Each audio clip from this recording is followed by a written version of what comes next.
Mamma mia, salut les amis et bienvenue dans cette vidéo numéro 3 consacrée au réseau mobile. Alors vu que l'overview a été fait déjà sur le GSM, le GPRS, le réseau Edge et le réseau UMTS, nous allons être à mesure maintenant de pouvoir voir chacun de ces réseaux beaucoup plus en détail. Nous allons commencer par le réseau GSM. Alors comme vous pouvez le voir ici marqué, le GSM vient de très loin. L'aventure a démarré au début des années 80 et cela s'est présenté tout simplement pour résoudre le problème de mobilité que nous avons au niveau des réseaux de la première génération. Au niveau de la première génération, tous les systèmes étaient analogiques. Donc nous n'avons pas ici cette grande mobilité dont nous sommes tout simplement fiers aujourd'hui. Ok, donc ce n'était pas par exemple possible de pouvoir par exemple se déplacer, être en même temps en communication. Alors l'Europe a pris les devants, a constitué un groupe à travers la CEPT, le groupe qu'on va appeler ici groupe spécial mobile. Ok, donc vous pouvez voir que ce sigle fait également GSM. Donc le rôle de ce groupe c'était tout simplement de développer un standard pan-européen pour les communications mobiles. Donc quand je parle de standard pan-européen, c'est-à-dire tout simplement ce système qui allait être développé sera en rapport avec les pays de l'Europe. Mais par la suite, vous allez voir qu'on va avoir ici un système qui est beaucoup plus international. Ok, donc là, je vais passer rapidement à la diapositive suivante. Nous avons ici listé les avantages du GSM. Nous passons d'une transmission analogique à une transmission numérique. Donc là, on quitte la transmission analogique pour venir à la transmission numérique. Et là, comme vous pouvez le voir, le GSM pourra être utilisé par des pays européens, mais également ici par des pays non européens. Ok, donc cela va permettre également d'avoir déjà quelque chose d'international.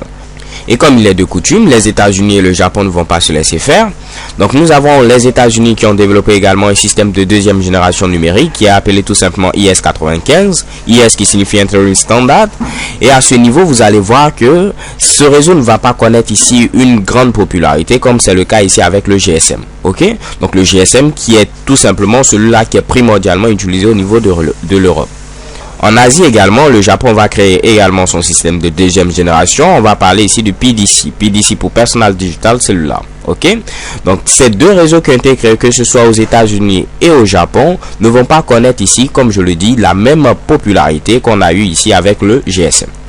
Donc si on veut faire tout simplement ici les statistiques du GSM en 2004, le nombre d'abonnés était estimé tout simplement à 1 milliard réparti dans 200 pays dans le monde, donc pas simplement en Europe, et la grande majorité se trouvait en Europe bien sûr, mais également ici en Asie. Ok, donc comme vous le savez, les Asiatiques sont vraiment très grands en nombre. Ok, donc en Europe nous avons 400 millions de personnes qui utilisaient le GSM en 2004. De même en Asie nous avons ici 400 millions de personnes.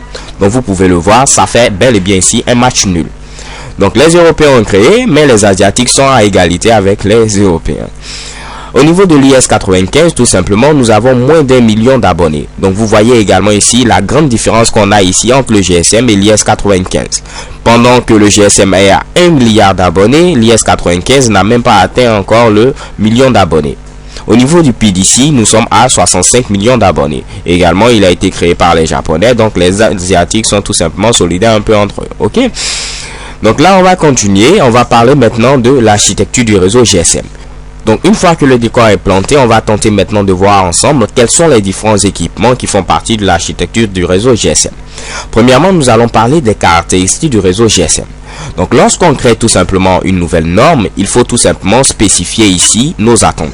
Au niveau du réseau GSM, l'accès devait se faire par liaison radio, c'est-à-dire tout simplement nous allons utiliser l'air comme support de transmission. Mais également le réseau GSM devait permettre ici une communication entre des abonnés mobiles, mais également des abonnés du réseau fixe. Donc les abonnés du réseau fixe sont appelés généralement les abonnés du RTCP. RTCP pour tout simplement réseau téléphonique comité public. Et cette communication va se faire en termes tout simplement d'équipement par des commutateurs. Et également pour terminer, une troisième caractéristique, l'exploitation et la maintenance devaient tout simplement être facilitées. Alors pour pouvoir gérer ce Mitsubishi, qu'est-ce qui s'est passé? Nous avons eu une séparation du réseau GSM en trois ensembles distincts plutôt. Le premier ensemble c'est tout simplement le BSS qui signifie Base Station Subsystem. Nous avons ensuite le deuxième ensemble qui est le NSS Network Subsystem et le OSS qui signifie Operation and Maintenance Subsystem. Au niveau du BSS, c'est lui qui va permettre tout simplement ici l'accès au réseau GSM. NSS qui va être chargé tout simplement de la commutation et du routage. Et au niveau du OSS, on va être chargé tout simplement de l'administration de notre réseau.